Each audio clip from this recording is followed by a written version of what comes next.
Assalamualaikum warahmatullahi taala wabarakatuh. Bismillahirrahmanirrahim. Alhamdulillahi rabbil alamin. Wa bihi nasta'in wal 'aqibatu lil muttaqin wa la 'udwana illa 'alal zalimin. Asyhadu an la ilaha illallah wahdahu la syarika lah. Wa asyhadu anna sayyidana wa nabiyyana wa qudwatana wa qurrata a'yunina Muhammadan sallallahu alaihi wa alihi wa sahbihi wa sallam. Allahumma salli wa sallim ala sayyidina Muhammadin miftahi babi rahmatillah adada ma fi ilmillah salatan wa salaman daimaini bidawami mulkillah wa ala alihi wa sahbihi wa man walah. Subhanaka la ilma lana illa ma 'allamtana innaka antal alimul hakim wa la hawla wa la quwwata illa billahil aliyyil azim. Nawayna at-ta'alluma wa at-ta'lim wa at-tadhakkura wa at-tadhkir wa an-naf'a wal intifa' والإفادة والاستفادة والحث على التمسك بكتاب الله وسنة رسوله صلى الله عليه وآله وصحبه وسلم والدعاء إلى الهدى والدلالة على الخير ابتغاء وجه الله وقربه وثوابه سبحانه وتعالى. ربي زدنا علما يا فتاح يا عليم يا فتاح يا عليم يا فتاح يا عليم.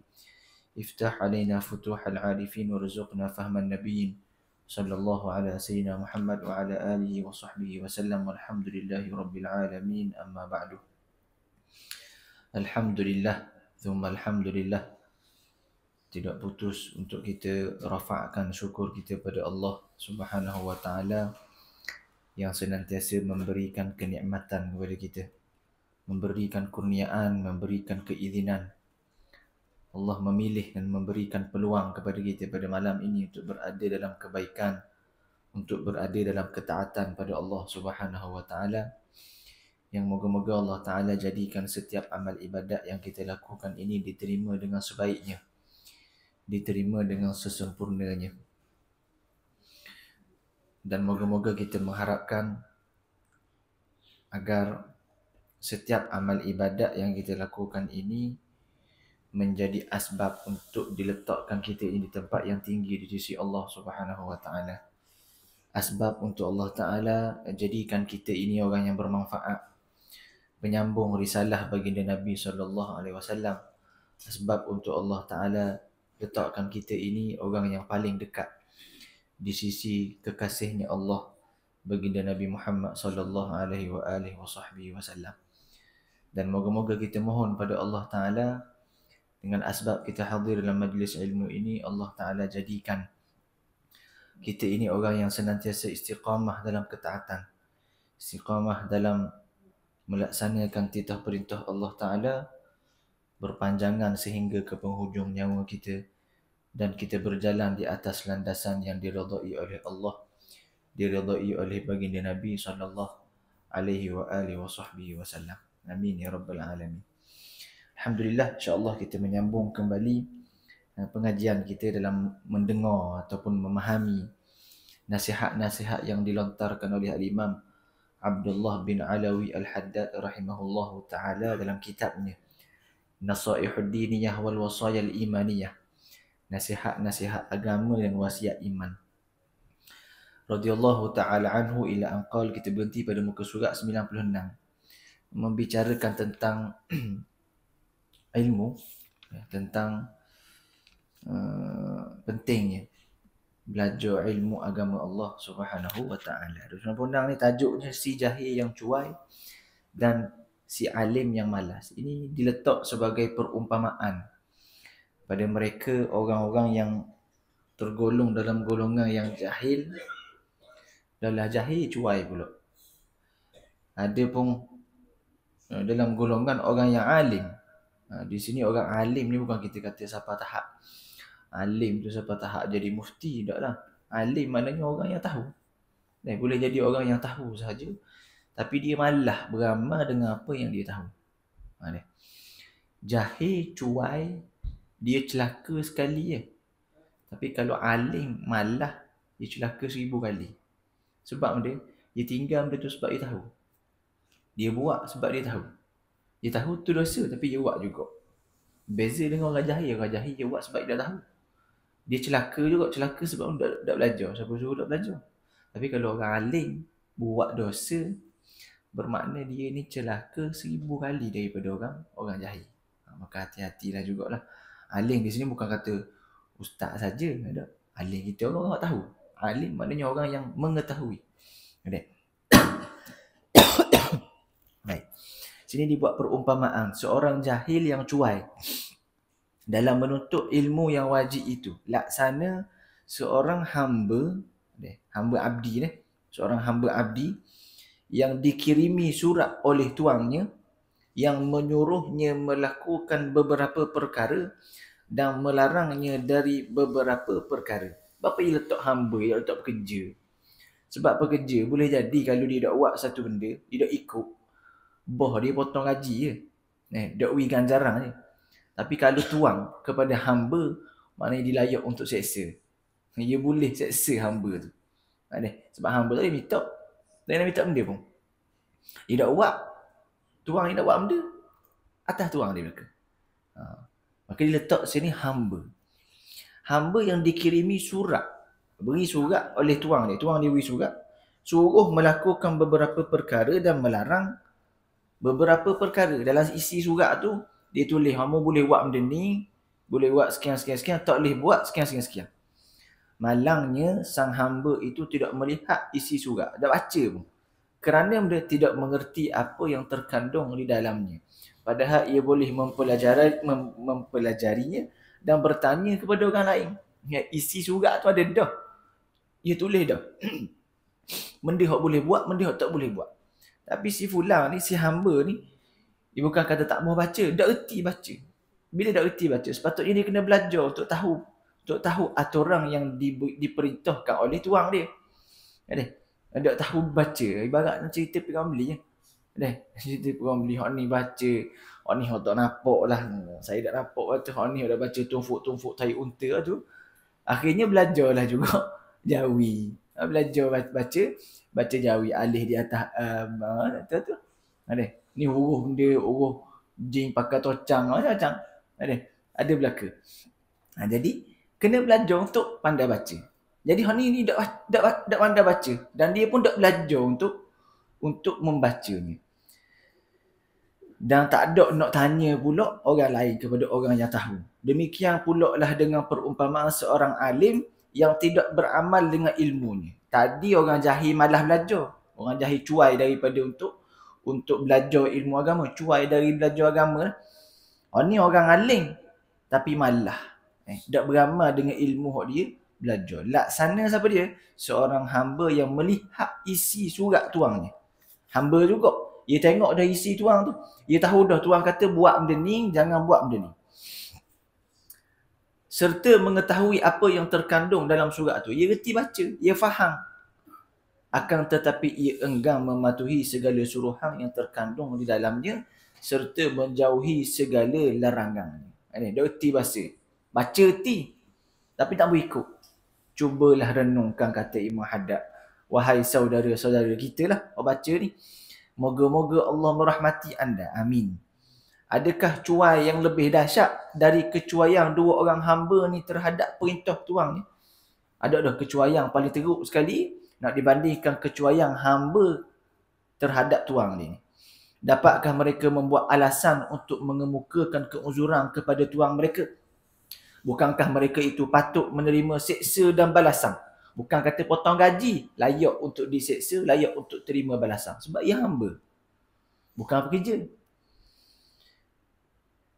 Kerana berani menentang perintah dan kurang perhatian terhadap arahan tuan. Awas, janganlah anda menjadi salah seorang dari kedua orang tadi. Iaitu seorang jahil yang tidak mahu belajar ataupun seorang alim yang tiada beramal dengan ilmunya. Kelak anda akan binasa, ketika itu anda akan rugi serugi-ruginya di dunia dan di akhirat. Itulah yang dikatakan kerugian yang nyata. Kita kan bodoh hari itu. Uzur bagi orang jahil, ia dua perkara je uzur bagi orang jahil.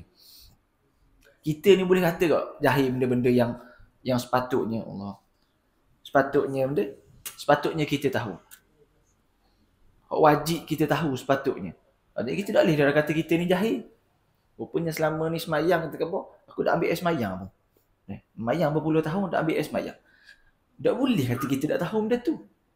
Sebab kita ni bukan duduk dalam golongan yang boleh uzur untuk jadi jahil. Uzur jadi jahil bila orang yang duduk di dalam tempat yang jauh daripada ulama. Ibarat sana kita sebut dulu, payah dah ni kalau ada hutang pun ada internet, boleh nak belajar agama. Ibarat sana kalau kata duduk dalam gua tu, hidup dengan macam ketazeng, hidup dengan orang hutang. Jalan pun dah reti, ngakak belakang. Tu lain. Tu baru uzur jahil. Baru kata jahil dia. Hak pedalaman, duduk pedalaman, tu pun semua tahu belaka bab agama. Tahu belaka bab agama. Tu keuzuran hak pertama. Keuzuran kedua, mu'allaf. Orang baru masuk Islam. Baru masuk Islam ada apalah. Dia jahil sebab dia tak tahu benda-benda yang berkaitan dengan agama Islam. Maka kita tak boleh masuk dalam golongan orang yang jahil. Maka kita kena mari belajar. Bukan nak kata belajar siapa tahap jadi alim ulama usul muktabar tu dak. Cukup sekadar fardu ain kita tak apa dah. Lepas tanggungjawab kita dengan Allah Taala. Orang alim pula. Orang alim dia punya fadilat dia puas hati ni. Orang alim dia punya fadilat sangat-sangat luar biasa. Kata Nabi SAW, inna fadlal alim 'alal 'abid ka fadli 'ala man adnakum. Kata Nabi SAW, sesungguhnya mulianya orang alim nak dibandingkan dengan orang abid. Abid ni siapa dia? Orang hamba lah. Hamba yang beribadat semata-mata. Ka fadli, seumpama mulianya aku 'ala man adnakum. Nak dibandingkan dengan orang yang bawah daripada kalian. Nabi cakap tu dengan siapa? Sahabat. Maka bawah pada sahabat lagi siapa dia? Hamba abdi. Nak banding mulia Nabi dengan sahabat pun jauh dah. Ini nak banding mulia Nabi dengan hamba abdi. Jauh sangatlah. Jauh sangat perumpamaan tu. Tapi hati-hati. Orang pertama kali masuk dalam neraka orang alim. Orang alim ulama usul. Orang alim tapi tak beramal dengan ilmu yang dia ada. Orang alim tapi dia orang pertama yang langgar perintah Allah. Dalam kitab Bidayatul Hidayah ada sebut dalam hadis Nabi SAW, marartu bilailatin usriyabi. Kata Nabi SAW, aku pernah lalu ketika malam di Isra' wal Mi'raj kan. Bilailatin usriyabi bi aqwamin tuqradu shifahahum bi maqarid minan nar. Kata Nabi SAW, aku lalu pada malam Isra' wal Mi'raj, aku melihat satu kaum yang dihimpit mulut mereka dengan guntingan daripada neraka. Maqarid. Maqarid ni daripada perkataan miqrat. Miqrat ni kepik kuku. Kepik kuku. Ayat kisahlah kepik kuku ke gunting ke. Boleh masuk bagi. Berarti kepitang. Kepitang daripada neraka. Bukan daripada dunia. Kepitang daripada neraka. Kepik mulut mereka. Nabi SAW tanya, man antum? Siapa kalian? Maka mereka menjawab, kami adalah kaum ketika mana di atas dunia kami melarang orang membuat kejahatan, tapi kami adalah orang pertama yang buat jahat tu. Dan kami menyuruh orang buat kebaikan, tapi kamilah orang yang tak pernah buat kebaikan tersebut. Cakap saja. Orang alim amal gitu. Petoh berkata-kata tapi tak beramal pun dengan apa yang dia belajar. Baik. Sebab itu disebut dalam Al-Quran dalam surah Saf, ya ayyuhallazina amanu lima taquluna ma la taf'alun. Wahai orang beriman, apa kamu kata sesuatu yang kamu tak buat apa? Kabura maqtan 'indallah an taqulu ma la taf'alun. Besarnya dosa di sisi Allah Taala bagi orang yang berkata tapi dia tak buat pun betul. Cakap saja. Tapi kita sebagai orang yang mendengar nasihat, orang minum arak nasihat kita. Dia tengok togok arak nasihat ke kita. Jangan minum arak dah, dia kata begitu. Okay, adakah kita perlu balas tu? Jangan minum arak, mu togok arak depan aku. Contoh. Adakah kita kena kata itu? Tak. Kita terima apa yang dia nasihat. Dia kata jangan minum arak. Aku terima. Jangan minum arak. Aku tak akan minum arak. Walaupun datang nasihat itu daripada seorang pelacur sekalipun, kita tetap juga kena terima nasihat yang baik. Itu cara kita yang menerima nasihat. Adapun kita sebagai orang yang nak beri nasihat, kita kena hadang dulu pada diri kita. Sebab boleh jadi benda yang kita buat ni orang tak akan terima. Sebab benda Allah Ta'ala tengok sejauh mana hubungan yang menyampaikan itu kepada Allah Ta'ala. Hubungan yang menyampaikan ni, bagaimana hubungan dia dengan Allah. Sebab tu kadang-kadang kita duduk belabel, pupang. Apa tak dengar pun. Masuk Tapi keluar balik, masuk, keluar balik. Sebab dia, siapa yang beri hidayah? Allah beri hidayah. Sedangkan Nabi SAW berdakwah puas hati lebih pada kita lagi.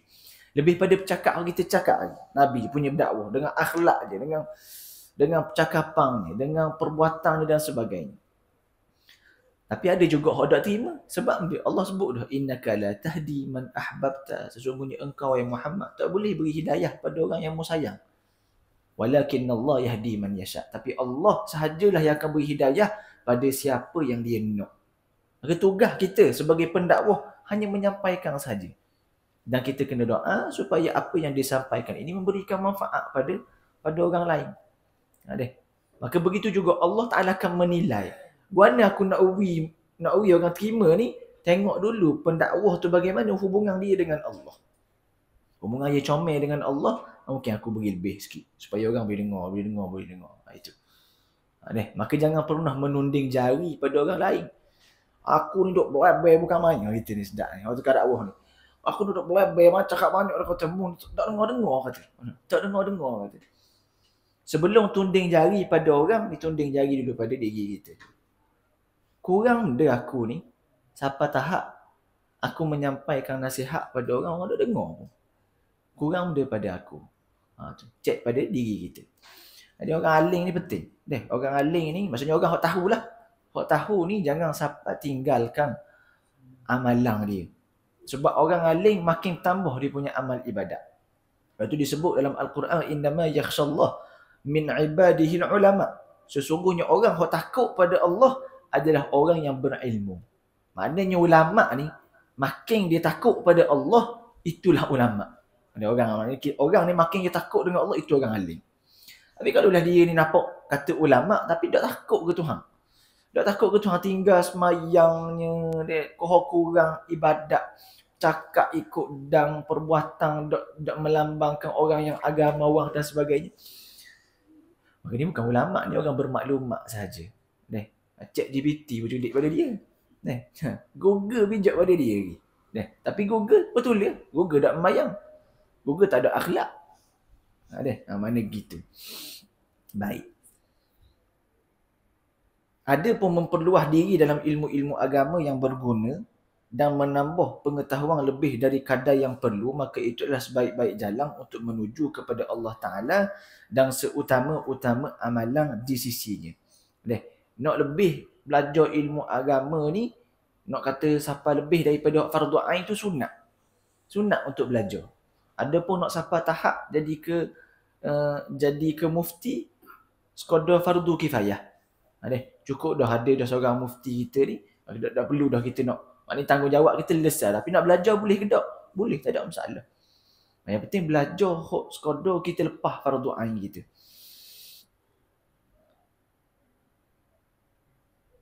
Akan tetapi menuntut ilmu itu hendaklah disertakan dengan tuluh ikhlas dan dilakukan semata-mata kerana Allah. Kalau kita tengok, kena tuluh ikhlas dia. Kena ikhlas nak belajar agama, bukan untuk mendapat pujian daripada orang, bukan untuk supaya orang kedepankan kita, tak pun. Tak. Hari ni kita anak murid orang, tapi kita duduk depan. Ustaz kita duduk belakang. Tak. Sepatutnya ustaz kita duduk depan. Habis dia nampak? Semakin bertambah ilmu, semakin merendah. Itu baru betul. Bukan semakin bertambah ilmu, makin kau sombong. Tak.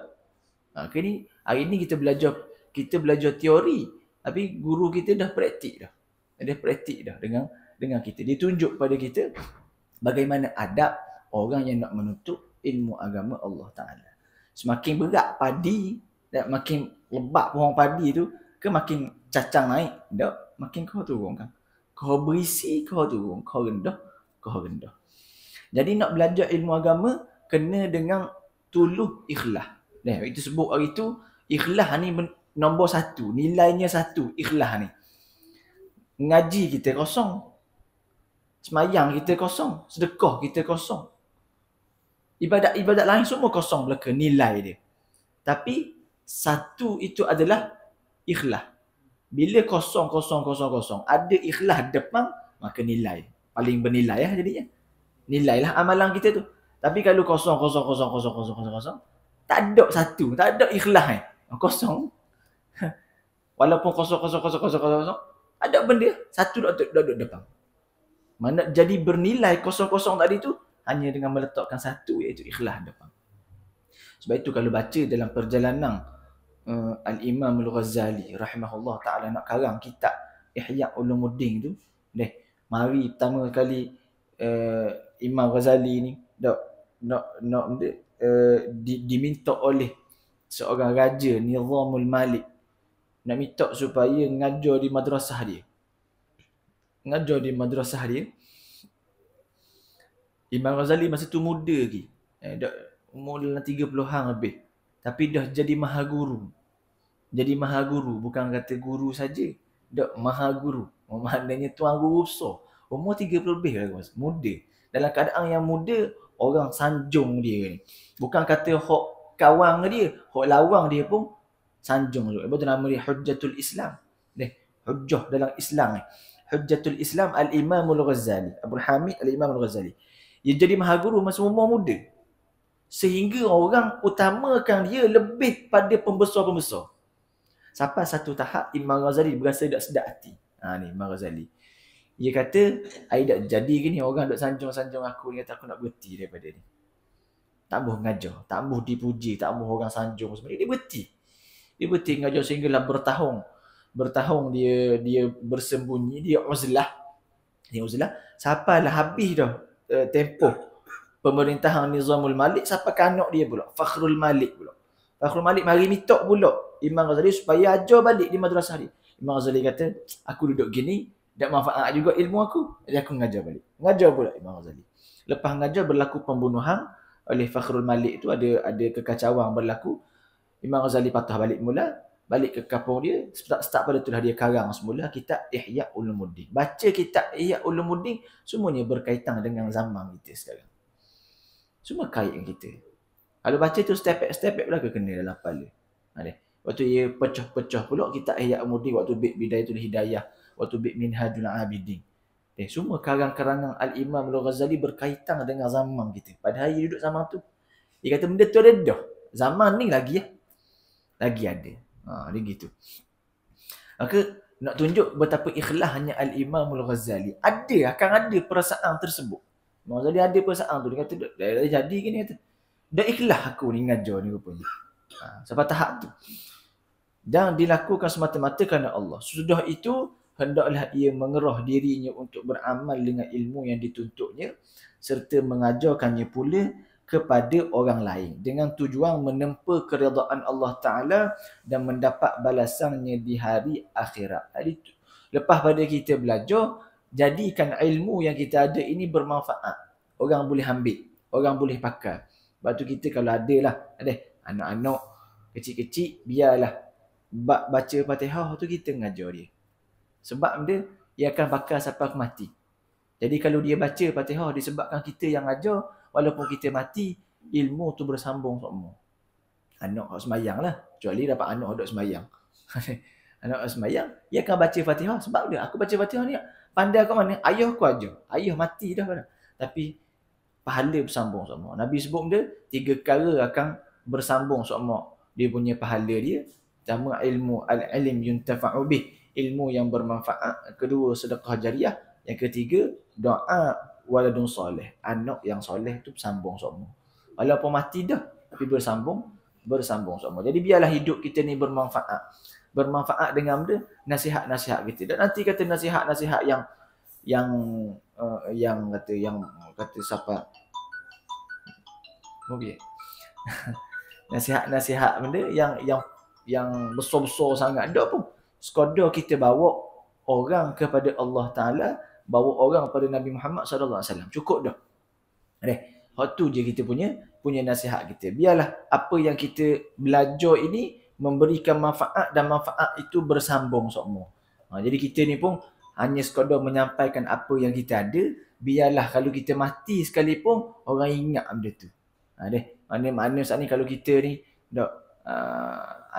Al-Faqih dengan Ustaz Hakim dah cuba buat program maulid bulanan sebagai contoh dah. Program maulid bulanan ni bacaan kitab Syama'il kok lah dak panjang umur Dok panjang umur kita tak ada sekalipun, biarlah bersambung. Maka bersambung tu, kita mati sekalipun, pahala tu kita mengharapkan bersambung seumur ke kita. Kebaikan tu bersambung seumur pada kita. Moga-moga Allah Ta'ala panjangkan umur lah. InsyaAllah. Baik. Maka kata Imam Haddad lagi, nak cerita tentang martabat para ulama yang beramal. Ini kelebihan ulama yang beramal dengan ilmu yang dia belajar. Martabat para ulama yang beramal dengan ilmunya terletak sesudah martabat para nabi dalam tingkatan. Sesudah itu barulah martabat para mukminin yang lain. Kerana para ulama yang beramal itu adalah orang-orang yang mengantar antara Nabi Muhammad SAW dan kaumnya dari orang-orang Islam. Al-ulama warasatul anbiya. Ulama itu pewaris pada Nabi. Ulama itu pewaris Nabi. Maksudnya benda, ulama itu menyambungkan apa yang dah Nabi sampaikan. Nabi sampai sekerat tu dah. Macam mana kita boleh sampai Islam ke kita kan? Kita dah hidup zaman Nabi pun, macam mana boleh sampai? Para ulama pada start pada sahabat turun pula pada tabi'in, pada tabi'in, pada ulama salafun salih kita, ada ulama mutaqaddimin, ulama mutaakhirin, sehinggalah sampai Islam tu pada kita. Maka dia orang ni mewaris apa yang dia pelajari daripada Nabi Muhammad sallallahu alaihi wasallam sehinggalah sampai kepada kita. Maka itu betapa besarnya pengorbanan para alim ulama atasan kita lah. Kita tidak besar mana pun. Bukan ulama pun kita ni. Hanya sekadar menyampaikan apa yang dah disampaikan mereka.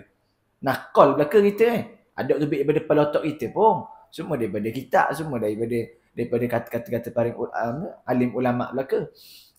Baik. Maka kata Imam Haddad, Allah Ta'ala memuji kelebihan para ulama dalam firman-Nya. Syahidallah annahu la ilaha illa huwa wal malaikatu wa ulul ilmi qa'iman bil qist. Tuhan mengakui bahawa sesungguhnya tiada Tuhan melainkan Dia dan begitu juga para malaikat dan orang-orang yang berilmu. Pada malaikat, orang berilmu, duk setara lalu. Allah nak tunjuk betapa besarnya orang yang ilmu. Ilmu maksudnya orang yang tahu. Banyak ke dalam Al-Quran Allah sebut afala taqilun. Mudak berakal ke? Afala ta'lamun. Adakah kalian tak tahu? Maka pentingnya tahu ni, alim ini sehingga boleh duduk sama kedudukan dengan para malaikat. Cuba anda lihat betapa Allah Ta'ala telah menyamakan para ulama dengan para malaikat dalam menyaksikan tentang keesaannya dan berdirinya atas keadilan dan kesaksamaan. Bila alim, bila faham, maka kita boleh kenal ma'rifatullah. Boleh kenal, boleh faham, boleh iktikad kuat betapa agungnya Allah Ta'ala. Baru dapat ma'rifatullah. Baru dapat hakikat pada ibadat. Sampai tahap tu. Ada orang ilmu, dia tahu, belajar ilmu agama. Tahu bab semayang, cukup lekat bab semayang dia. Tapi tak belajar bab tasawuf. Tak belajar bab penyucian hati dia. Untuk mendapatkan rasa kemanisan dalam ibadat dia. Nak dapat kenal Tuhan mana? Kalau dia dalam semayang pun dia tak dapat kemanisan. Bila dia dapat kemanisan dalam semayang, masa tu baru dia kenal betapa agungnya Tuhan yang dia sembah. Kita hari ni sembah kodok-kodok itulah. Tanggungjawab. Mari mayang subuh pun ngatuk-ngatuk gitulah. Akad takbir pun sudah baca Fatihah, ada baca Fatihah pun. Tak apalah. Tanggungjawab kita kata. Kena tunaikan semayang. Semayanglah juga. Tapi ada orang beza. Mari semayanglah keadaan segar. Mari semayanglah keadaan suka. Mari semayanglah keadaan rasa manis nak semayang. Kat takbir tu rasa nikmat. Ada cerita benda tu kecuali bagi orang yang rasa. Nak cerita lebih-lebih pun tak tahu kok. Bagi orang yang rasa dia tahu. Cerita air jus orange. Air tebu. Kedai tebu dah. Manis tebu ni kata. Orang lain kata, ya sungguh. Memang manis. Sebab dia ada, kita cerita pada orang yang dah rasa. Orang dah rasa. Dia tahu lah. Memang manis sungguh tebu ni. Sedap sungguh kata. Air tangan orang surah ni kata. Sedap. Dia cerita tentang manisnya jus petai. Ada orang pernah rasa jus petai? Tak ajar buat kan? Petai? Petai? Petai blender. Kita tak ajar minum. Contohlah. Blender petai. Dah. Kita pun kata. Allah kata. Sedap pada tebu lagi petang ni. Orang akan kata benda, oh ya kedok kata, orang kata. Dia akan kata ya kedok sebab dia tak rasa benda tu.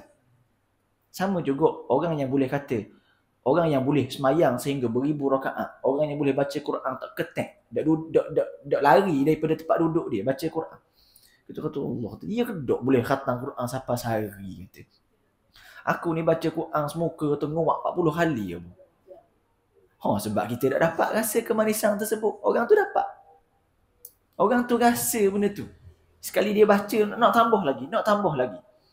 Macam kita kata kepada orang yang main game tengok cerita, macam mana dia boleh main game 2-3 jam, tengok cerita 2-3 jam, tak sedar pun. Daripada ke Zohor sudah sedar, hasar dah. Sebab apa?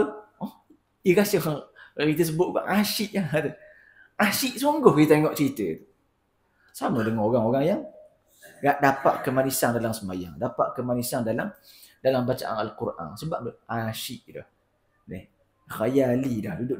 Duduk dalam naungan Allah Ta'ala dah. Manis rasa ibadat pada Allah. Nak dapat rasa tu mana? Kena ada ilmu. Kalau jadi gitu, kalau ngikut-ngikut orang tak jadi. Kena ada ilmu. Bila ada ilmu, boleh kita beramal. Kata Allah Ta'ala dalam firman-Nya lagi, qul hal yastawi alladhina ya'lamuna wal ladzina la ya'lamun. Katakanlah, tak serupa orang berilmu pengetahuan dengan orang yang tidak berilmu pengetahuan. Tak akan sama. Orang yang tahu dengan orang tak tahu. Orang boleh jadi sama. Orang tahu dengan orang tak tahu boleh jadi sama. Tak akan sama. Tak akan sama orang jahil dengan orang alim. Tentulah tiada sama seorang yang berilmu dengan seorang yang tiada berilmu. Tidak di dunia dan tidak juga di akhirat. Akan tetapi Allah Ta'ala sentiasa mengutamakan orang yang berilmu ke atas orang yang tiada berilmu dengan beberapa darjat. Yarfa'illahu alladhina amanu minkum walladhina utul ilma darajat. Allah telah mengangkat orang-orang yang beriman di antara kamu dan orang-orang yang dikurniakan ilmu pengetahuan beberapa darjat. Kata Abdullah bin Abbas, kata Ibnu Abbas, darjat itu di mabainad darajatain. Di antara dua darjat. Dia kata di hari kiamat nanti orang alim nak dibandingkan dengan orang mukmin biasa, orang alim dengan orang mukmin biasa, sebanyak dia punya tingkatan dia 700 darjat. Orang mukmin dengan orang alim. Orang alim banding orang mukmin, orang alim itu tingkatan dia itu 700 darjat. Ma bainad darajatain masir 500 aman, kata Ibn Abbas. Di antara dua darjat, ni tadi 700 darjat ni, di antara dua darjat jauhnya 500 tahun perjalanan. Ni 700 darjat. Di antara dua darjat, darjat pertama nak naik darjat kedua tu 500 tahun perjalanan.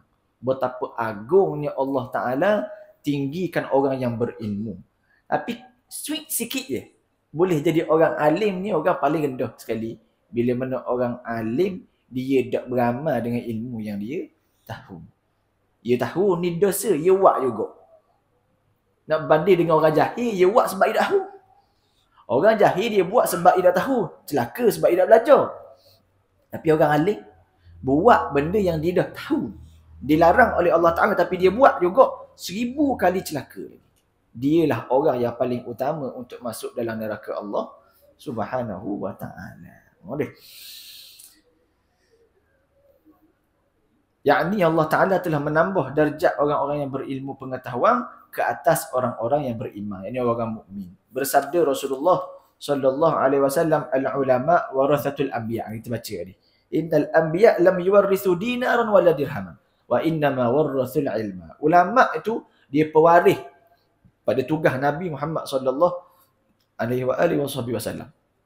Dan nabi-nabi ni dia tidak meninggalkan warisan dia itu bukan tinggal harta benda. Wala dinar wala dirhaman, bukan tinggal dinar ni mah, dirham ni perak, tak tinggal. Nabi tak tinggal ni. Yang kita waris kok maksudnya terima saka lah. Terima saka, terima harta waris. Harta lah orang nak bagi ni. Tapi para Nabi tak tinggal benda tu.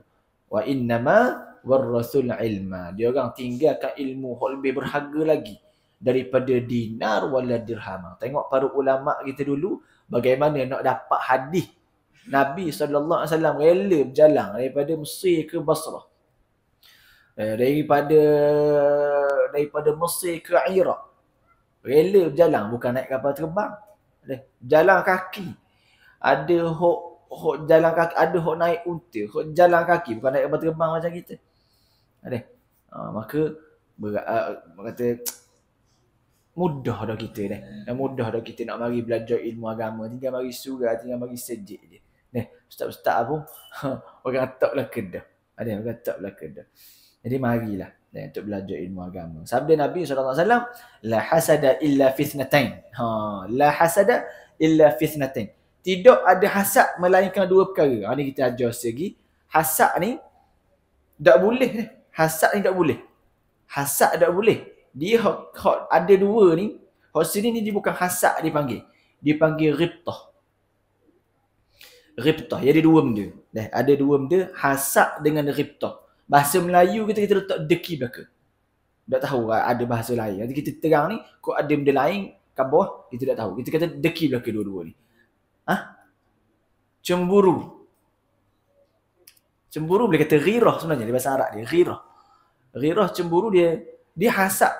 Hasad satu, ribtah satu. Tapi kita letak deki belaka dua-dua.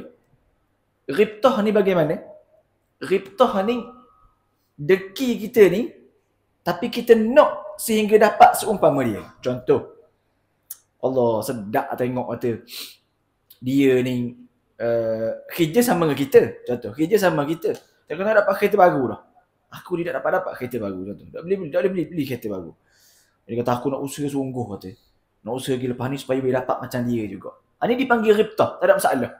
Deki untuk kita dapat juga benda tu. Maksudnya kita usaha diri kita. Ataupun waktu bab dunia lah. Bab dunia. Itu contoh dulu bab dunia. Bab akhirat lagi perlu lagi. Dia tengok Allah kata. Pak Awi boleh mari mayang subuh. Kata aku tak siapa-siapa subuh. Contoh. Aku nak bangun subuh. Pak Awi kata tak tu pun boleh bangun. Boleh bang subuh. Allah malu aku. Aku nak jadi macam Pak Awi. Contoh. Itu ribtah dia panggil. Bukan hasad. Bukan hasad. Hasad ni guna sehingga dia nak nikmat orang tu hilang. Tu panggil hasad. Ni tak boleh. Haram hukum dia. Ada hasad dalam hati kita. Maksudnya benda, contoh kata Allah, tengok orang surau kata, surau ni kata sedap sungguh kata. Penuh semua orang. Tu pahala makan pula. Ali betul makan saja ke boh. Kata dia ni orang lain lah, orang luar ni kata. Kata molek kata nak duk kata surau ni. Contoh dah pemakan semua, pemakan kata dah aku nak berjepuk. Contoh contoh. Molek netuk surau ni ke boh. Tu hasad dia panggil. Itu haram hukum dia. Dia nak supaya nikmat orang kecapi saat ni hilang. Tak ia ngaji kata. Kakak ia ngaji kata. Sekarang ia ngaji kata. Orang nak serok tekok ni kata. Contoh. Molek hilang suara ni kata. Ni dia panggil hasad, haram hukum dia. Maka di sini la hasada illa fitnatain, bukan hasad, ribtah. Duduk dalam ribtah, tapi dia sebut hasad lah. Dia sebut hasad tapi duduk dalam ribtah. Rajulin ataahu Allahul hikmah fahuwa yaqdi biha wa yu'allimuha ana al-laili wan nahar. Wa rajulin ataahu Allahu malan fahuwa yunfiqu minhu ana al-laili wa ana. Jadi hasad melainkan pada dua perkara. Dua perkara boleh kita ribtah. Maksudnya kita nak juga seumpama dia. Kita deki, tapi kita nak juga sama macam dia dapat. Seorang yang dikurniakan Allah hikmah, maknanya cerdik, ilmu pengetahuan, lalu ia mengadili manusia dengannya serta mengajarkannya kepada orang lain pada waktu siang dan malam. Tengok Allah dia ni aling sungguh apa. Dak kata baca semua kitab kata. Suka sungguh majlis ilmu, mari sama dia. Aku nak jadi macam dia lah kata, nak sungguh juga belajar ni. Ada apa? Itu ribtah, boleh. Maka Nabi kata la hasad, tak ada hasad yang dibolehkan melainkan dua ni je. Pertama tadi, tengok orang berilmu nak jadi attack macam dia. Yang kedua, seorang lain yang dikurniakan Allah harta kekayaan, lalu ia membelanjakan pada waktu siang dan malam. Maksudnya benda, nak jadi attack kaya seumpama orang ni sebab orang ni beri sedekah. Tengok dia ni kaya, beri sungguh sedekah, infak kau tu, infak kau ni. Aku nak jadi macam dia juga lah kata. Tak apa. Ni ribtah. Nabi kata, dua ni je nak suruh jadi. Jadi orang ikut nak jadi orang alik dengan nak jadi orang yang beramal. Maknanya, bagi kita cerita tu, minggu lepas kan?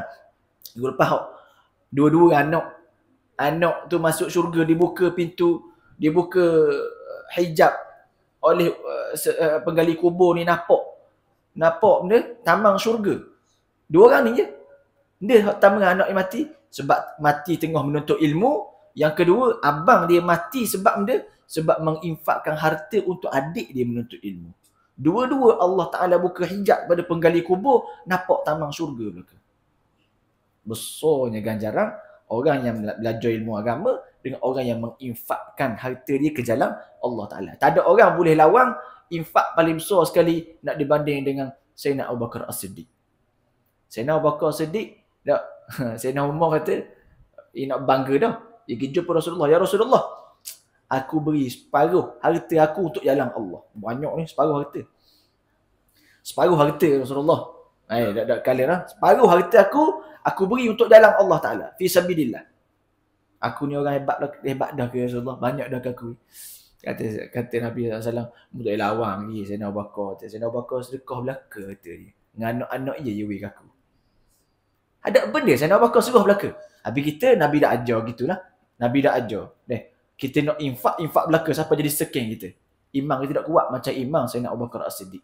Imam Sayyidina Abu Bakar As-Siddiq letak sebelah ni, letak imam seluruh umat manusia. Berat lagi iman timbangan imam Sayyidina Abu Bakar As-Siddiq. Banding dia janganlah. Jadi kita ni kalau nak infak berpada-pada. Tinggal agak rezeki ke kita tak. Jangan siapa kita ngemih pula pada orang lain. Apalah aku nak sedekah belaka ni kata. Dengar fadilat sedekah ni gini. Sedekah Tuhan uji sikit. Sedekah lambat boleh rezeki lain. Dengung kita. Baru kata Tuhan tu kedok. Tuhan kata kalau sedekah boleh kata banyak lagi kata. Siapa aku kena ngemih kata. Iman kita tak kuat. Kita bukan wali je. Kita bukan wali. Kita ni banyak kuali je kita ni. Patak kuali je. Makna hasad di sini ni tak. Macam meditate di sini. Kita dah baca kitab ni. Dah nak study buat main takraw ni. Makna hasad di sini bukan deki. Dapat. Bukan deki, cuma kita dibahasa deki. Tetapi iri hati. Yang betul tu, comel tu. Iri hati. Iaitu menginginkan sesuatu yang ada pada orang lain untuk diri dia. Dia nak juga gitu. Ia adalah suatu sifat yang terpuji. Yang ni tak apa. Sabda Nabi SAW, Fadlul alim al-abid, kita sebut tadi. Kafadli ala man adna. Ni ada lain. Riwayat lain. Kafadli ala adna rajulin min ashabi. Keutamaan seorang yang berilmu pengetahuan ke atas seorang yang banyak ibadatnya. Laksana keutamaanku ke atas serendah-rendah orang daripada para sahabatku. Ada hamba-hamba semua tu bawah pada sahabat lagi. Nak dibanding darjat Nabi dengan jauh lah. Orang alim dengan orang abid. Dalam riwayat lain, kafadlil qamar lailatal badri ala sa'iril kawakib. Laksana kelebihan bulan purnama ke atas seluruh bintang gemintang. Nak banding bulan purnama ni lawa dia punya terang dia. Walaupun banyak bintang pun, siapa menang lagi dia punya cahaya ni? Bulan purnama. Sebab itulah bulan purnama ni orang letak perumpamaan kepada Nabi Muhammad SAW. Dia punya cahaya Rasulullah tu. Rasulullah ni kalau matahari dia cahaya untuk siang ni. Tapi kalau bulan ni dia cerah untuk pada waktu malam. Comel jadi nampak. Lepas tu dak pedih mata tengok bulan purnama. Lepas tu para sahabat kata, aku kalau tengok bulan purnama, aku ingat Rasulullah SAW. Tapi kalau aku tengok Rasulullah, hilang habis dah kecantikan atas dunia. Walaupun bulan purnama sekalipun. Sallallahu alaihi wasallam. Sehingga Sayyidatina Aisyah kata, muka Nabi ni memang bercahaya. Memang bercahaya. Sebab tu Nabi ni dia tak ada bayang-bayang. Cahaya dengan cahaya nak tutup bayang-bayang kat mana?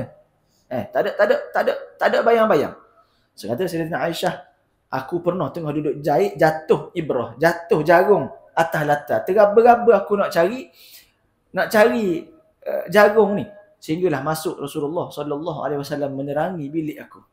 Dan aku jumpa jarum tersebut. Suka Sayyidatina Aisyah melihat cahayanya wajah Rasulullah SAW. Dia ambil jarum dan Rasulullah kata, wailul liman lam yarani yaumal qiyamah. Celakalah bagi orang yang tak boleh pandang aku di hari kiamat nanti. Kata Sayyidatina Aisyah, siapa Rasulullah yang tak boleh tengok mung di hari kiamat nanti ni. Kata Nabi SAW, liman dzukirtu indahu falam yusalli alayya. Siapa yang ketika mana dengar tentang aku tapi dia tak ambuh berselawat ke atas aku sallallahu alaihi wasallam. Dengar sama nama Nabi, selawatlah. Minta apung dengan Allah di atas setiap mata kita yang penuh dengan dosa, yang tak lekang daripada melihat benda-benda yang Allah Ta'ala larang, sebab kita tahu Allah tak akan muliakan mata kita untuk memandang wajah mulia selagi mana mata kita dikotori dengan perkara-perkara yang Allah Ta'ala larang. Nak tengok benda mulia tak senang. Bukan senang. Maka kita kena muliakan pemberian Allah Ta'ala mata kita ni untuk dimuliakan melihat wajah mulia Nabi Muhammad sallallahu alaihi wasallam. Maka nak khabar tadi, kelebihan orang berilmu dibandingkan dengan bintang-bintang. Sekiranya keutamaan seorang yang berilmu ke atas orang yang banyak ibadat sebegitu rupa, meskipun orang yang beribadat itu tidak kurang berilmu dengan urusan ibadatnya sehingga ia dinamakan abid, maka tidak hairanlah jika keutamaan orang berilmu ke atas orang jahil itu berlebih-lebih lagi. Sebab ada dalam riwayat kata, orang yang datang duduk dalam majlis ilmu lebih afdal daripada dia semayang sunat 1000 rakaat. Mari duduk dalam majlis ilmu. Duduk dalam majlis ilmu ni saja pun dapat pahala dah. Keluar ni Allah hapus dah dosa. Allah janji, ushidukum, Allah khabar kepada mereka dah puas hati. Yang orang duduk dalam majlis ilmu ni, malaikat dah puas hati. Malaikat kata, Allah Ta'ala kata, aku apunglah ke dosa dia. Malaikat kata, dok Rasulullah, dok ya Allah, ada di antara mereka ini datang dengan hajat yang lain. Walakin ja'a li hajah. Ada di antara mereka datang sebab hajat lain. Nak minta hutang ke, nak jumpa kawan ke, bukan nak bagi majlis ilmu. Allah Ta'ala kata, ushidukum anni qad ghafartu lahum. Maka kata Allah Ta'ala, humul qaum la yashqa bihim jalisuhum. Mereka kaum yang mari saja hari ni tak sengsara dengan duduknya mereka bersama dengan orang yang datang dalam majlis ilmu. Qad buddilat sayyi'atuhum hasanat. Aku tukarkan setiap keburukan yang ada pada mereka kepada kebaikan. Butuh mari majlis ilmu ni, keluar Allah hapus dosa. Nah, jadi kita ni nak istighfar pada Allah Ta'ala, mungkin payah kita ni. Pandang hok istighfar pahmayang tu hok semayang kita, bukan hok istighfar dosa kita. Hok dok sempurna semayang kita tu baru istighfar tu. Hok dosa kita, marilah majlis ilmu ke majlis-majlis agama yang bawa kita pada Allah, bawa kita pada Rasulullah sallallahu alaihi wasallam. Keutamaan ilmu pengetahuan dan orang-orang berilmu tidak boleh dihitung banyaknya, demikian pula dengan kitab Allah, Al-Quran dan As-Sunnah Nabi sallallahu alaihi wasallam serta peninggalan salafus salih kita dan wasiat mereka telah termasyhur dan terkenal. Kitab-kitab yang memperkatakan tentang keutamaan ilmu dan para ulama pun tersebar di mana-mana. Kata Sayyidina Ali radhiyallahu ta'ala anhu, ilmu itu lebih utama dari harta benda. Ilmu menjaga anda, tapi anda menjaga harta benda. Ilmu akan bertambah jika dibelanjakan, tapi harta benda akan berkurang. Ilmu sering menghukum, manakala harta benda sering dihukum. Allahu Rabbi. Bijak kata Sayyidina Ali radhiyallahu ta'ala anhu wa ardah. Sebab maksudnya benda, ilmu menghukum, betul menghukum. Kita boleh hukum mana halal, mana haram. Tapi harta benda kita akan dihukum. Kita akan ditanya oleh Allah Ta'ala, muat dia dengan harta matah dunia.